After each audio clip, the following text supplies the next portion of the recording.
Foundations. I'm your host, Steve Matley. We are on KCAA 1050 AM all over Southern California. If you can't catch us live, catch us on our rebroadcast on Roku, Amazon Fire TV, or on Android. You can find us on the Building Solid Foundations channel. That's a free channel, Building Solid Foundations, along with other really great shows. Today we are going to talk about something known as cost segregation. It sounds a strange word, and a lot of people, even inside the real estate investing world that I live in, aren't even familiar with what that is or why we would want to use it. My guest today is Dave Barrett. Dave Barrett is an expert in cost segregation, and we are going to talk through what it is, why we have it, what good is it, and who's going to care about it. Dave, welcome to Building Solid Foundations. Thank you for having me. I'm happy to be here, happy to answer any questions and provide information that will help other investors. Yeah.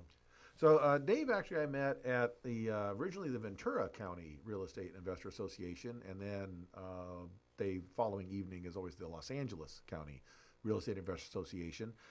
If you've a regular listener, you remember a couple weeks back we had Lloyd Siegel on, who was the president of those clubs. Dave is someone that works with him and is one of the vendors. We were talking about the vendor expo that goes on at that. Dave's there on a monthly basis. So if you want to talk to him in person, you can always show up at those meetings and talk to him face to face over a table and ask him a lot of good questions.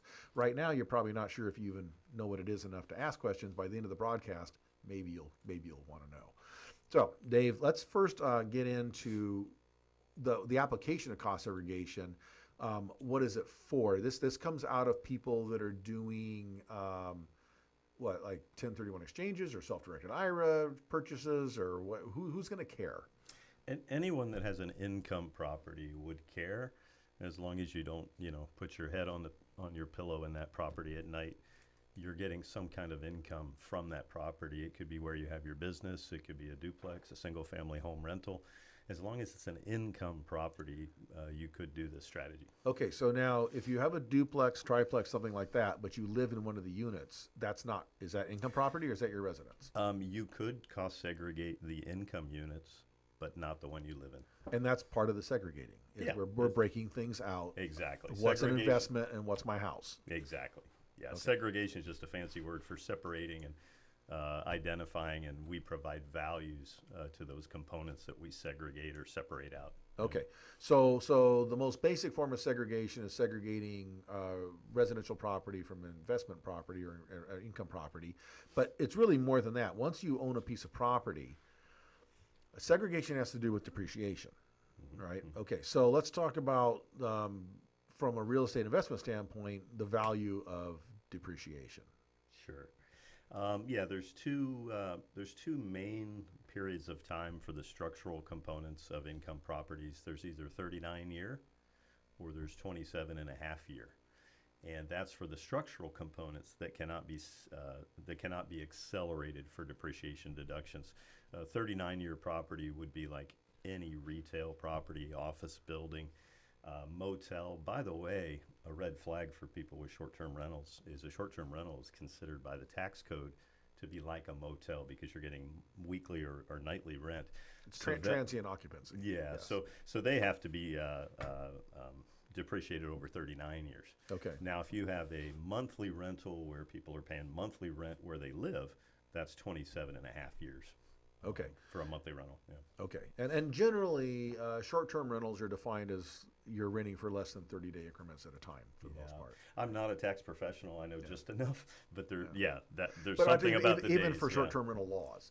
Yeah. Like there's short-term rental laws that kind of say you can't do Airbnbs in these particular neighborhoods or so many allowed. But if you have people renting for 30 days or more, they're usually considered to be longer-term residents. They're month-to-month renters at that point. Correct.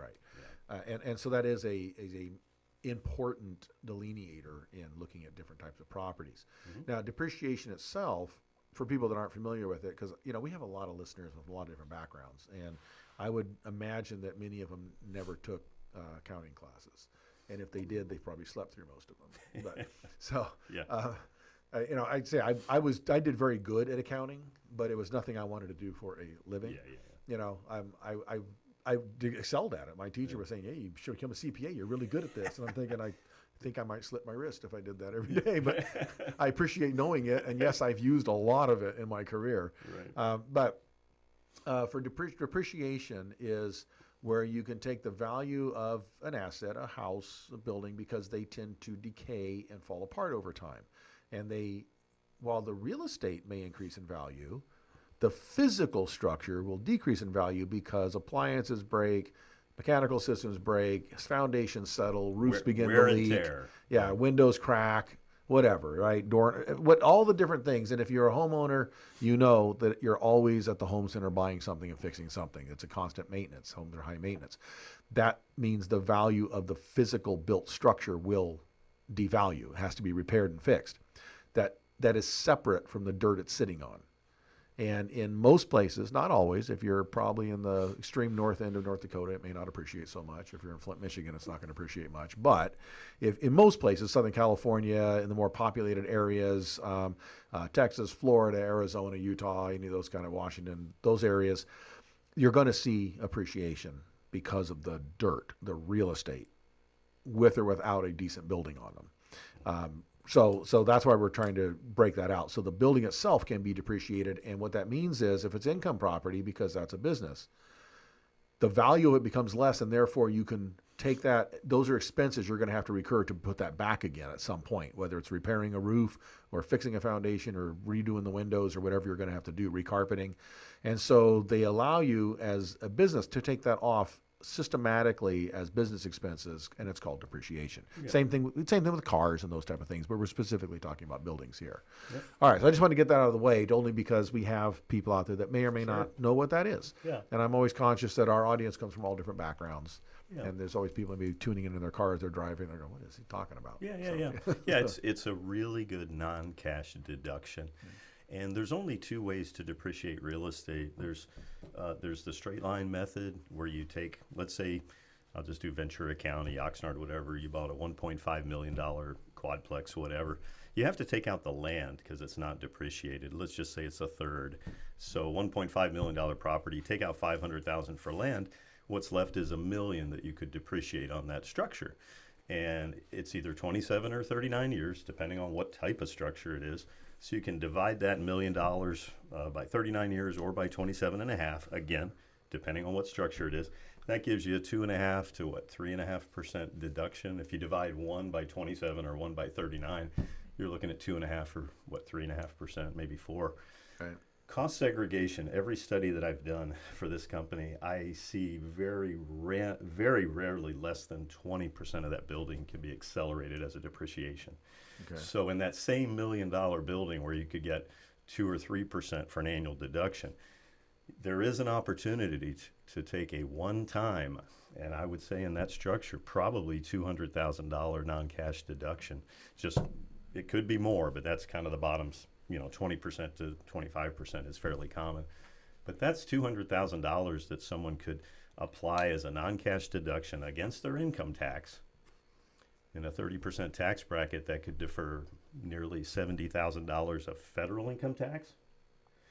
But there's also a benefit with California state income tax too.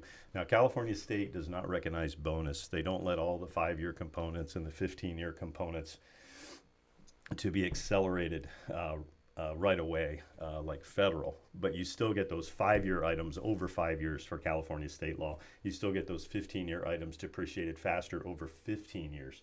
Instead of taking the whole building over 27 or 39, there's a very good incentive to do a study of the building to determine all the pieces and parts that can be depreciated faster. There's 5-year internal components like carpet, cabinets, linoleum, all that, 5-year components. Window shades, mini blinds, all that stuff, and the 15-year is exterior. But instead of, it used to be prior to 2017, you could get the 5-year and the 15-year items depreciated faster over 5 and 15 years. But now you get 100, for 2022, you get 100% of that item depreciated for 2022. You get the entire value of it taken in this tax year, if that would help your tax situation. Yeah, so if you end up in a situation where you received a chunk of money that you have to report on your taxes for whatever, you have a high income, and sometimes people have high income, but it's only temporary. They received some type of, they sold something that had a value to it. They had a debt forgiven, which is becomes a value. Sure. They were given a gift. There's different things happen where people get they got a big bonus one year, but that's not a normal thing or whatever. Maybe they got some kind of a court settlement. So those things are all of a sudden your income looks like you're in the wealthy tax bracket, but it's only for this year.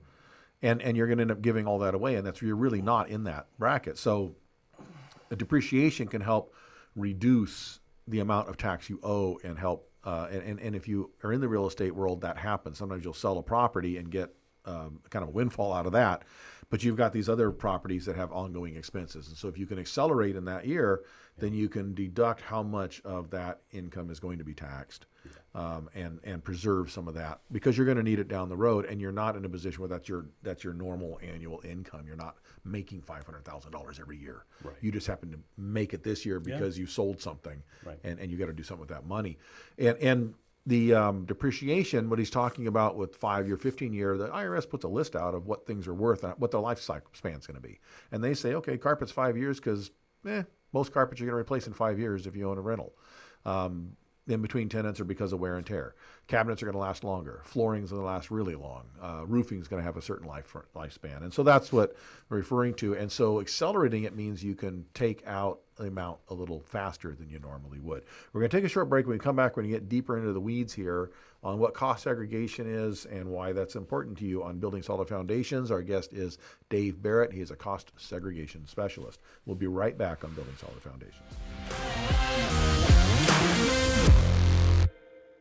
FireUp Connect is the most innovative business networking group, supporting and collaborating with a dozen of small businesses that are interested in building and establishing strong business connections, hosting educational live seminars while carrying out business and community-driven projects, as well as marketing programs as a part of its membership program. FireUp Connect also offers virtual assistance with a wide range of services including inbound customer support, chat support, appointment setting and email management, graphic designing, video editing, web design and development, social media marketing, e-commerce solution, content writing and much more. For more information, head on over to www.fireupconnect.com. FireUp Connect, helping success stories unfold every day.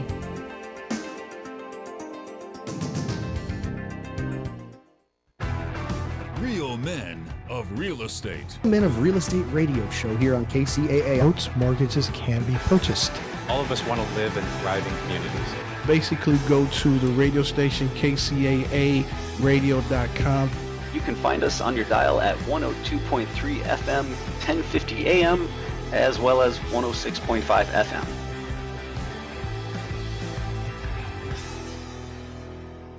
Solid Foundations Radio.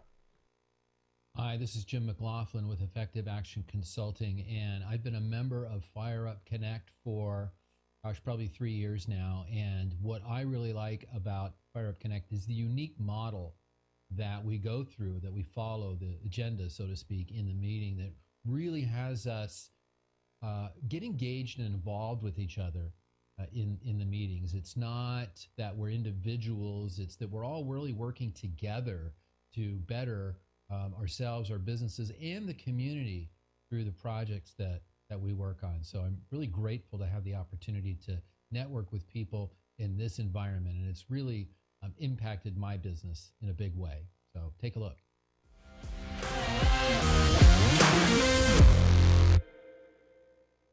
Welcome back to Building Solid Foundations. I'm your host, Steve Matley. We are today talking with Dave Barrett. He's a cost segregation expert. If you missed the first part, cost segregation is available to people that have income property, their investment property, that allows them to accelerate the depreciation of a portion of the real estate as opposed to taking the entire thing and its in value and just dividing it evenly over the 27 and a half years or the 29 years that you get to depreciate that according to the IRS. And so what we're doing is we're breaking the entire building, not the land. We break the land out, and then the building itself gets broken out into various building components, site improvements that may be part of the building, and structural elements of the building, because those all have different life spans according to the IRS, and therefore we can accelerate, David, estimating about 20 to 25% of the value of the structure. And of course, in California or any of the more, I would say, populous, growing, and expensive areas to live, mostly West Coast, Sunbelt states, that can be significant because the value of the property is quite high. And if you can depreciate 20% of that ahead in a year or so, the chances are of you owning it for 27 and a half or 39 years are pretty, not always that high. But if you can get that depreciation earlier, then you're saving some of the taxes. Okay, Dave, so that with that recap, let's get into this a little bit. We mentioned before the break there was different life cycles, different life spans on some of these different things. So let's look at when you go in. Okay, let's say that I have I've got a 4-bedroom, 3.5 bath house. It's sitting on a 1/4 acre lot. I've got a granny flat in the back, and then I got a detached garage. All right. So you're going to come in there, and I've got maybe a swimming pool, and I've got a gazebo and a barbecue. I got a yard, right? I got stuff there, right? Yeah. So you're going to come in and take a look at that place, and instead of me looking at that I rented out, I've got it rented out to different people. Someone's in the granny flat. There's somebody living in the house. I've got someone renting the separated garage for storage or whatever. So I got that going on. So it's income property. You're going to come in there, and I don't want to have to wait 27 and a half years and take that even percentage. You're going to come in, and what's your approach? How are you going to figure this out? Well, the first thing we would do is run an estimate, and there's no cost for an estimate. If the income property owner has a copy of the appraisal when they purchased it, that's always really good to forward for an estimate, because it'll show the flooring and certain flooring. I'll give you just one example. If there's tile throughout the whole house, anything that's grouted, our company considers as permanent, like structure, like the foundation or the roofing system. So we don't accelerate any depreciation in tile. So if there's an appraisal that has, it's laminate flooring in most of the facility or in the building, or there's carpet, there's more value to those things. So glue is temporary and mortar is permanent. Is that kind of how that works? Actually, no. Because they're both held down with an adhesive, right? Yeah. No, it's considered 5-year property, the laminate flooring, actually, just like carpet. But tile flooring we consider either 39 or 27, depending on what type of structure it is. So that cannot be accelerated. Anything that's 27 or 39 years structural cannot be accelerated. So it's not the process of how it was applied; it's the durability. Yeah, it's the tax code. We just follow the tax code. Right. Okay, yeah. Okay. So, but yeah, like I said, so wood flooring, is that because it floats and it'll get wear and tear, it'll get dinged up. Yeah, and that's primarily, I guess, the reasoning from the IRS is, how resilient is it, or lack of resilience. But yeah, usually 20 to 25% of the entire property, the structures and the land improvement can be accelerated. And what that means, Steve, also is that means 80 or 75% of the structure will still be there to depreciate over the remaining 27 or 39 years. Right. So there's still going to be depreciation to take in the future. The owner would simply need to make a conscious decision that they intend to keep this property for a while. There's two real benefits with cost segregation. One is you're applying a non-cash deduction, so you pay less in taxes right now. But if you're flipping the property, you should not do cost segregation, because all the benefits come right back out of it when you sell the property, because depreciation is recaptured. That's right. However, if they are keeping the property for more than 3 years, they're going to get the access to that money. If they're not selling the property for 3 or more years, why not apply a non-cash deduction to keep more cash on hand, to invest in other assets for the next 3+ years? And then also, when the property is sold in 3+ years, contact me if anybody's not familiar with the cost seg study. I can send you some examples, but everything down to the penny is actually calculated. The carpet, the cabinets, everything. So the value. So we have an appraisal, but the appraisal just looked at comps and it looked at basic square footage. It didn't include non-permitted square footage, which may still have a value. Yep. And then there's that, and then there's the value based on the owner actually paid this much for this property. Right. Okay. And so, but then we're going to break it down by different elements. So do you have like a construction estimator come in and break all the stuff down by part and piece to figure out the cost of all the different pieces and parts? No, that's what's interesting. I mean, if it was new construction, we can always do a cost segregation estimate of tax benefits based on a list of construction cost detail, detail report, and that's great. But the law changed in 2017, and now you can cost segregate not just new construction but existing construction. And a building that was just bought last year. I mean, if you think about how confusing it is to figure out down to the penny the value of the AC system in comparison to the carpet. Right. In comparison Exactly, yeah. to the driveway. So I'm getting at that's how do you very- figure all this out? Because Yeah, I've yeah. done construction cost estimating, and generally you're doing it off a set of plans, Yeah. which is new construction. But when Yeah. you're doing in existing buildings, It's a reverse calculation. It's going backwards through here. I bought this building for this much money exactly. Now, what did I pay for everything in it? I mean, it's a pretty calculation. I'm told there's only a handful of companies that do engineering-based studies like we do, where every study is touched by a plumbing, electrical contractor, because only they know behind the drywall how much copper's there or how much plumbing. And that way we can be very accurate in our estimate. And please know, we have done more studies than anybody. We've studied over 30,000 buildings in the last 21 years. We've only been involved in 15 audits. But we promise every customer that we will defend any audit if it ever happens. And in those 15 audits, believe it or not, one of the 15 thought we were in the wrong and we thought we were in the right. We had to spend more legal money to defend an appeal, and we are batting 100% with our IRS. None of our calculations have ever changed, which is, I mean, there's a lot of companies that do cost segregation, but how many can stand behind it? yeah. And we're going to stand behind it to defend it if we need to, which I think is an important aspect for what Right. we do. Yeah. Yeah, because I look at things, when I look at cost estimating, I look at it, like say, from the moving forward. I would get quotes from suppliers, right, and contractors, but that's not what this is, because if you did that for all this, you could end up with a value significantly higher than the value of the house, right? Because you're adding all this, because that's a construction cost estimate. Right. You're not doing replacement cost estimating. no, You're no. doing what is the percentage of that piece compared to what the established value of the existing property is, Right. based upon an appraisal and an estimate of the property value currently, right? Yeah. And that's a whole different approach. Yeah, it's confusing. To be honest with you, I don't know how they do it. I don't want to know how they do it. Kind of like your talk about the accounting and taxes. There's only so much I want to know. Yeah, exactly. Yeah, exactly. And so I see they break it down basically into building components, site work, and building structure. It's got to seem to have things. Usually there's a broken down site to those three. component that would have like the swimming pool, parking lot, driveway, stuff like that. And accessory, or any kind of accessory units. Yeah. There's accessory dwelling units, but there's Yeah, yeah. also other accessory units, Yeah, well- storage sheds and Yeah. gazebos and those kind of things. Yeah, when we do a study, there'll be a garage, there'll be, each structure. Right, And right. then the site, which is, There's parking lot. hardscaping that was put in. There's landscaping, because people, I think, miss this, that when you look at the value of the actual dirt around a house, there's a lot of money in the hardscape and the landscape. We think about the house, but if you took a completely empty lot with a house sitting on it, you would spend a lot of money to fix front, back, and side yards up.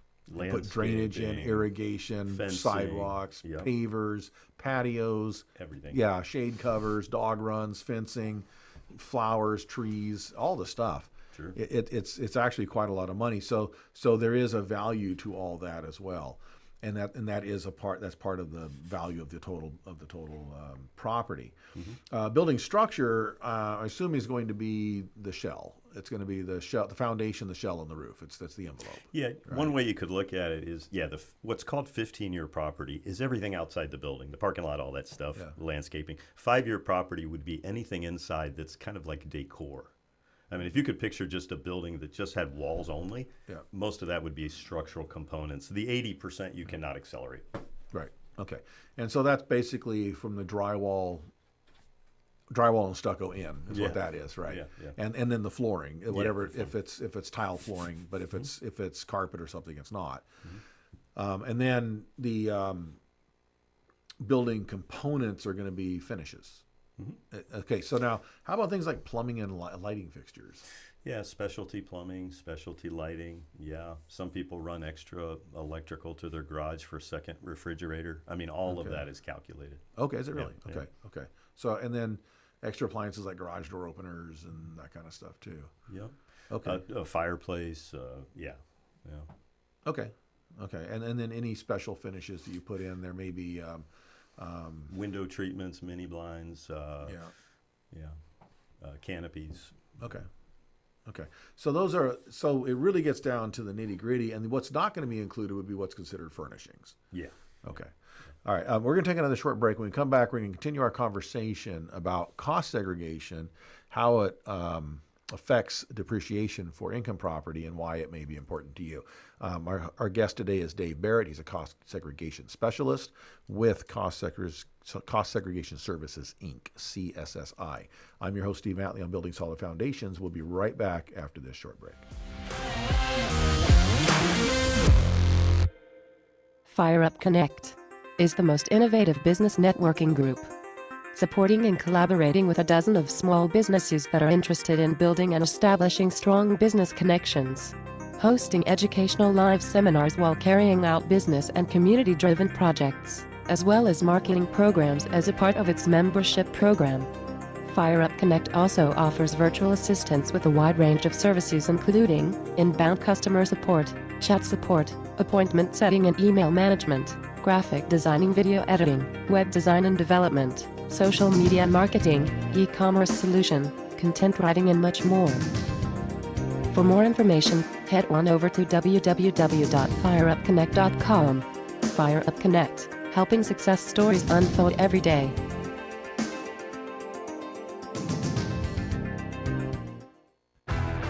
Real men of real estate. Men of Real Estate radio show here on KCAA. Boats, mortgages can be purchased.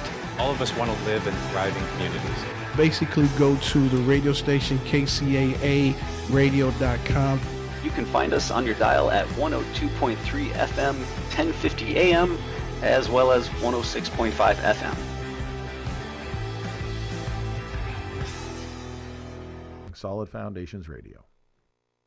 Hi, this is Jim McLaughlin with Effective Action Consulting, and I've been a member of Fire Up Connect for, probably 3 years now. And what I really like about Fire Up Connect is the unique model that we go through, that we follow, the agenda, so to speak, in the meeting that really has us get engaged and involved with each other in the meetings. It's not that we're individuals, it's that we're all really working together to better ourselves, our businesses, and the community through the projects that we work on. So I'm really grateful to have the opportunity to network with people in this environment, and it's really impacted my business in a big way. So take a look.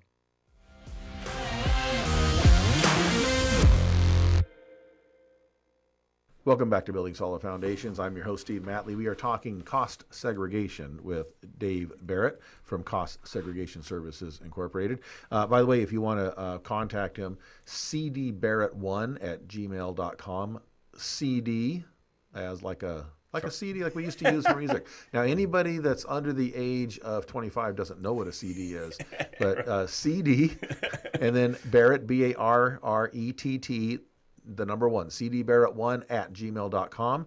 You can reach him and ask him any questions, get information, find out what he does, why it may be important to you. And again, if you are a real estate investor and own any kind of income property, or even if you're doing house hacking and that kind of stuff, it may be very beneficial to contact him and find out if this is something that could benefit you in reducing your taxes.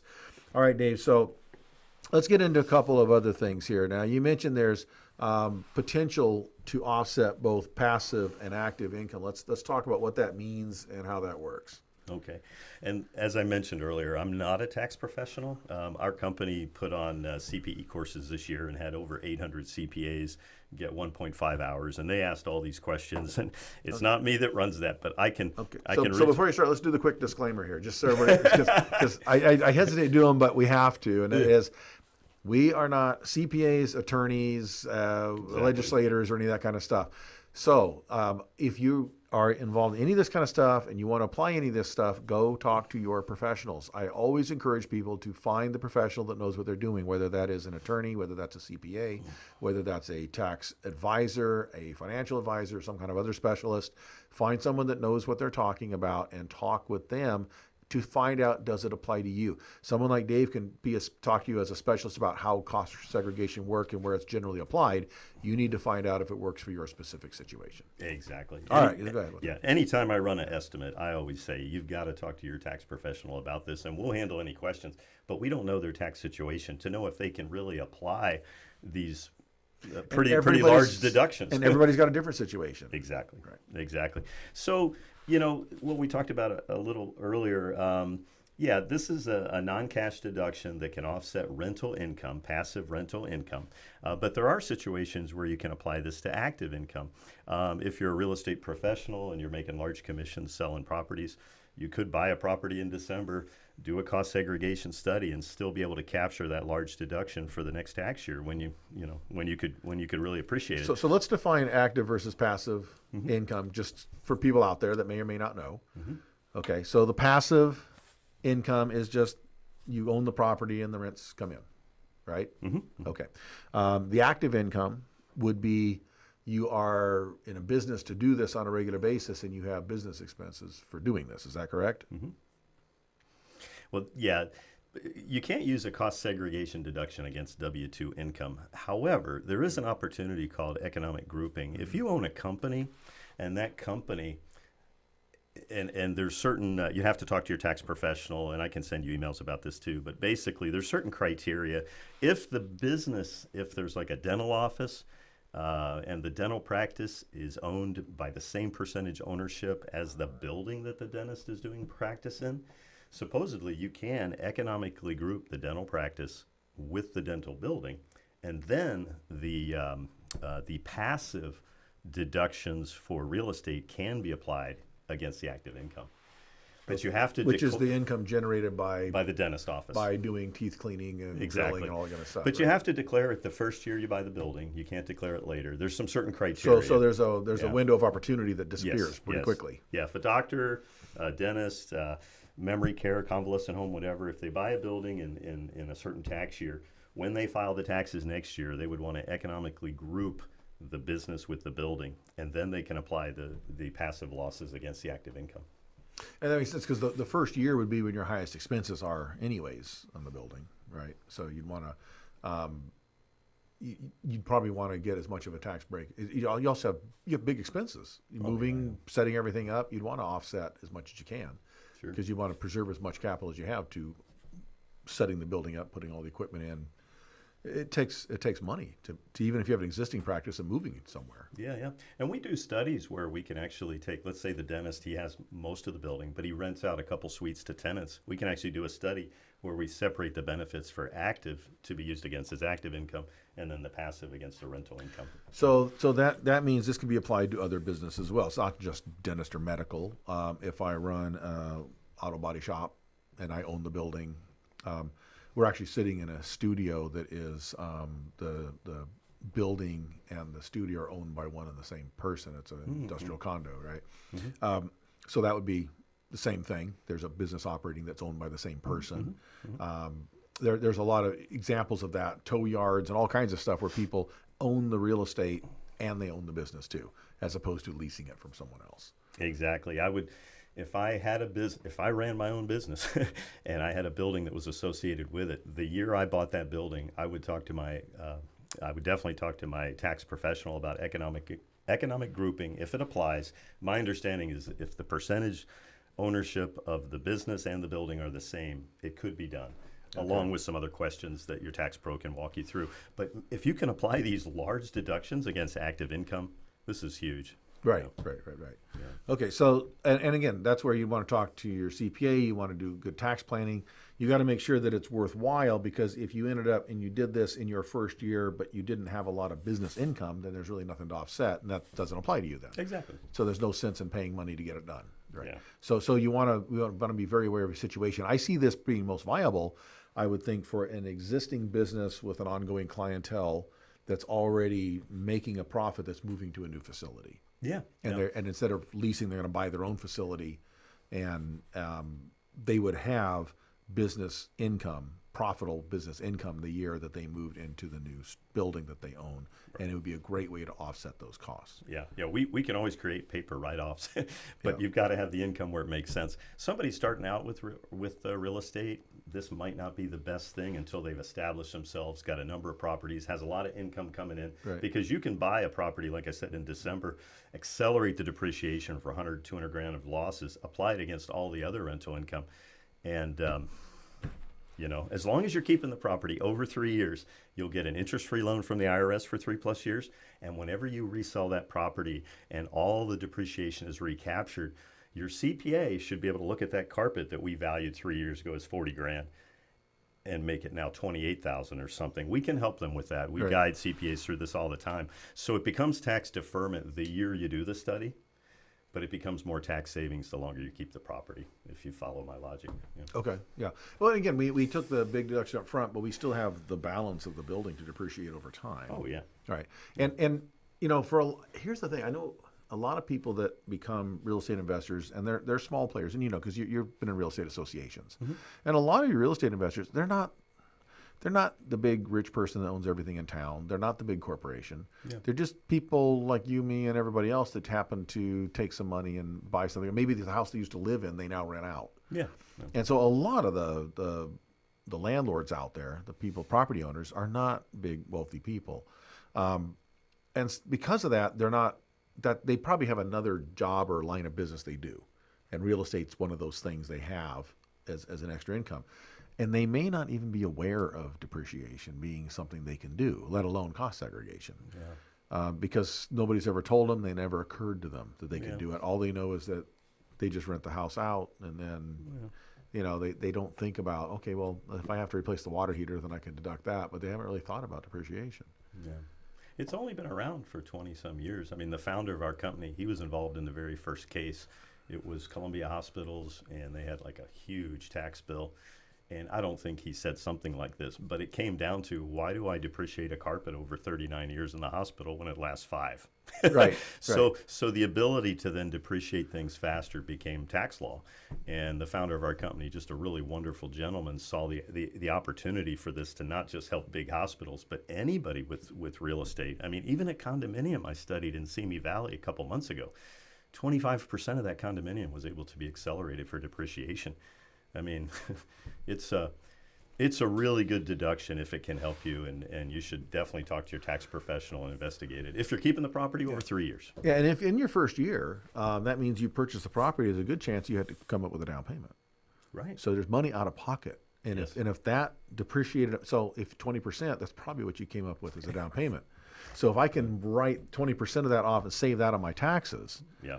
I've recuperated that large outflow of capital that drained my savings account, right? Yep. And so I've put that back in. Yep. That's actually what a guy told me on the phone. He goes, I cost segregate every property. That's how I get my down payment back. That's exactly what he said. And then once you do that, what do you do with that money? I go use it as a down payment on the next property for next year. It's a And strategy. each year I can do that and keep acquiring and building my portfolio without having to continually generate, otherwise I put that 20% in and I don't see it again until I sell the property, or I've owned it long enough that the rental income has paid that back to me, which is a long time. That's right. 20% of a $800,000 property takes a long time to recuperate. But if I can get that back this year through the cost segregation and depreciation, it's back in my account, and I get to go use that again. Oh yeah. This is a very short conversation to just get into cost segregation, but if someone's in real estate and they haven't taken the time to look into this, it is really worth your time. It is definitely worth your time. I'll call people that I'll see in Ventura County or in San Fernando Valley, and I'll see they've bought 2 or 3 income properties each year for the last 3 years. I'll just see it. I'll call them up. People that buy rental properties every year, there's one of 2 answers I get when I call them about cost segregation. They'll either say, thank you, I have my guy, I'm taken care of. I do it with every property. Click. Or it's, I've heard about it, but I don't understand it. Right. And if I take the time to explain it to them, they become big believers, because yes, you can do this in coordination with a 1031.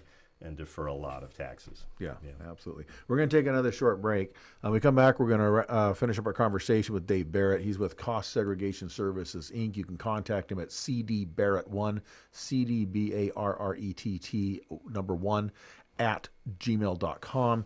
He works with Cost Segregation Services, Inc. and is a specialist in helping you to increase or accelerate your depreciation on income property. This is Building Solid Foundations. I'm your host, Steve Matley. We'll be right back after this. Fire Up Connect is the most innovative business networking group, supporting and collaborating with a dozen of small businesses that are interested in building and establishing strong business connections, hosting educational live seminars while carrying out business and community-driven projects, as well as marketing programs as a part of its membership program. Fire Up Connect also offers virtual assistance with a wide range of services including inbound customer support, chat support, appointment setting and email management, graphic designing, video editing, web design and development, social media marketing, e-commerce solution, content writing and much more. For more information, head on over to www.fireupconnect.com. Fire Up Connect, helping success stories unfold every day.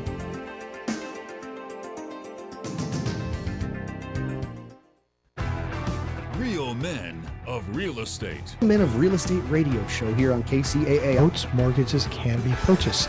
All of us want to live in thriving communities. Basically, go to the radio station KCAA radio.com. You can find us on your dial at 102.3 FM, 1050 AM, as well as 106.5 FM.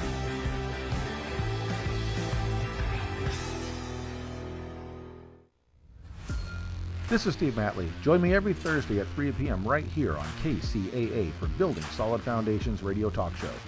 I spent decades as a professional construction manager, business owner, real estate developer, and a college educator, and I enjoy learning new things from other people. We talk a lot about real estate, business, and finance, but we cover a diverse range of other topics as well. Some of the topics we've discussed in the past few months include real estate investing, leadership, higher education, ADUs, marketing using technology, multifamily rental properties, business strategy, entrepreneurship. You never know who may show up or what they may talk about, so join us right here on KCAA for Building Solid Foundations Radio. Hi, this is Jim McLaughlin with Effective Action Consulting, and I've been a member of Fire Up Connect for, probably 3 years now. And what I really like about Fire Up Connect is the unique model that we go through, that we follow, the agenda, so to speak, in the meeting that really has us get engaged and involved with each other in the meetings. It's not that we're individuals, it's that we're all really working together to better ourselves, our businesses, and the community through the projects that we work on. So I'm really grateful to have the opportunity to network with people in this environment, and it's really impacted my business in a big way. So take a look.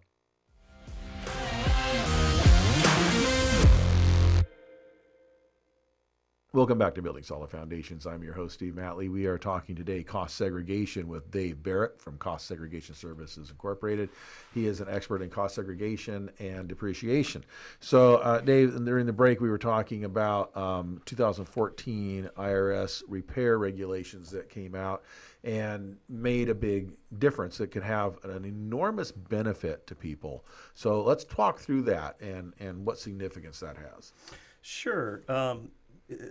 With every study that we do, CSSI does a replacement cost of each of the major building systems, ceiling system, doors and frames, electrical, fire protection, HVAC, etc.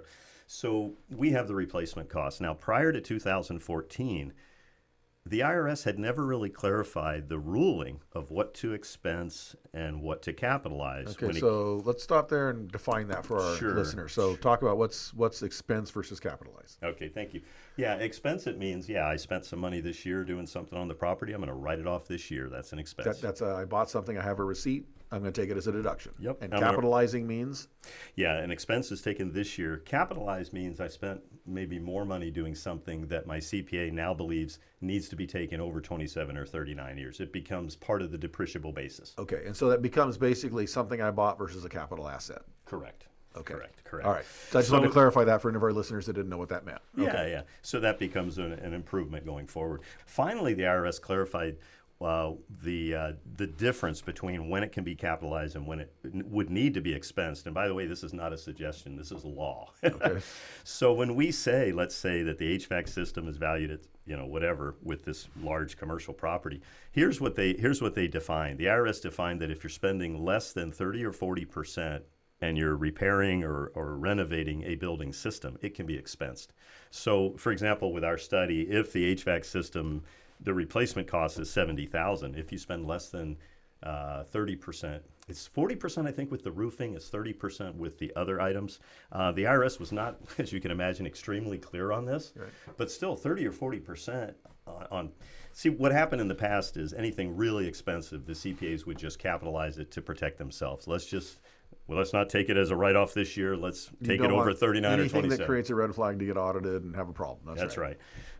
But now, since the IRS has finally clarified the repair regulations, if you own a lot of income properties and you know you're going to be doing some repair work in the future, I just wanted to make sure people knew that the study can be a roadblock going forward for being able to expense more and to save more taxes in the future. That's all I'm saying, because now it's less, if you spend less than a third on the AC system, less than a third on the doors and windows. For example, if you knew you wanted to replace the doors and windows and you did maybe a third of it in December and a third in the next year, and the other building you could hold off another year, right?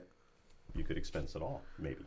Okay, so that's planning ahead. And there's some things that, okay, like a roof, you probably can't do a portion of it. A repair on a roof, you can.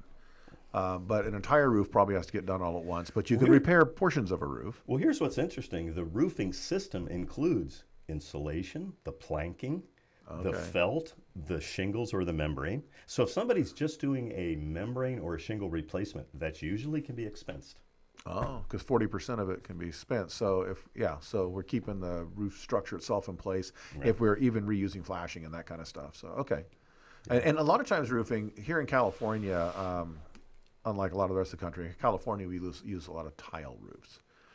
I notice most of the rest of the country likes to use asphalt shingles and those kind of things, steeper roofs and those things. Probably weather conditions and those things here, probably because of fire conditions and stuff. A lot of clay and concrete tiles and those kind of things. Generally, those don't get tossed. Where if you take an asphalt shingle off a roof, those go in a dumpster. Yeah. But shingles get taken off, neatly stacked away. And then everything underneath it they strip off the felts, put those back on, and then take all those tiles they took off the roof, put it back on, and only replace the broken ones. It's very likely, because of the cost per square of tiles compared to the felts, that doing all that work is under 40% of the value of that entire roof. Yeah, most of the time, the shingle or the membrane replacement can be expensed. Also, with a parking lot overlay, that top layer, that can also be expensed, even if it's hundreds of thousands, if in fact it's less than 30-40% of the building system. So crack fill, slurry, and striping probably is, and that would make sense because you're not replacing the asphalt or the base. Yeah, that's right. Because that would include the base and the asphalt, the whole system.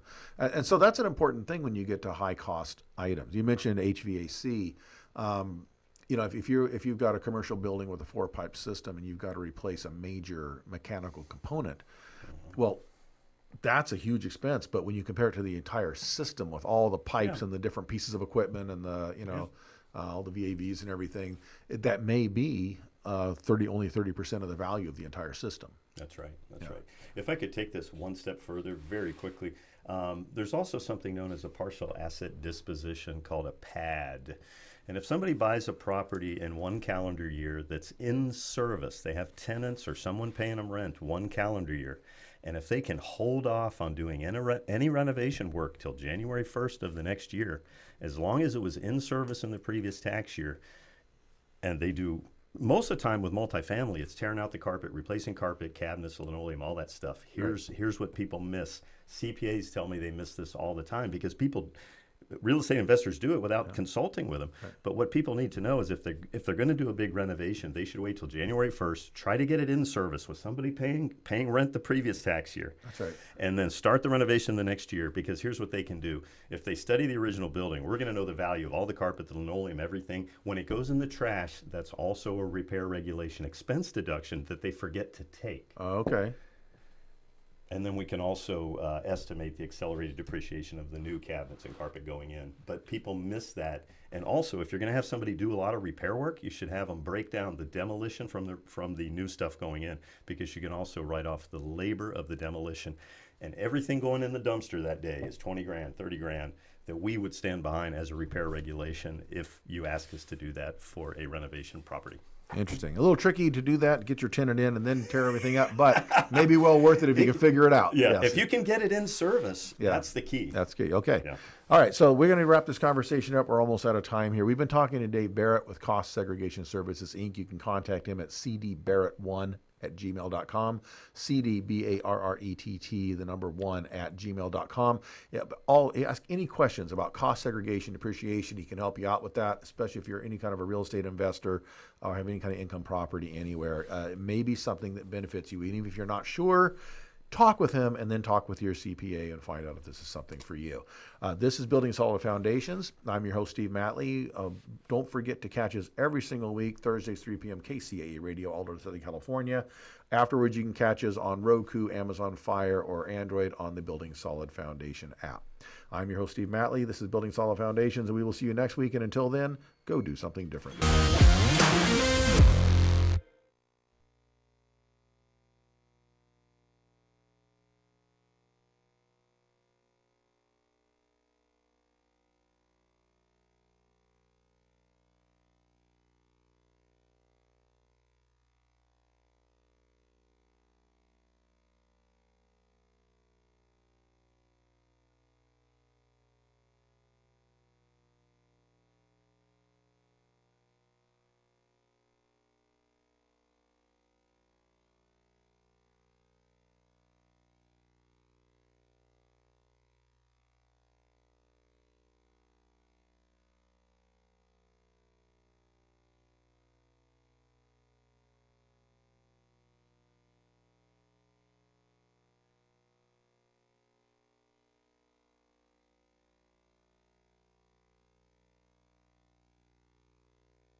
What does the WeatherBug app tell you? My commute will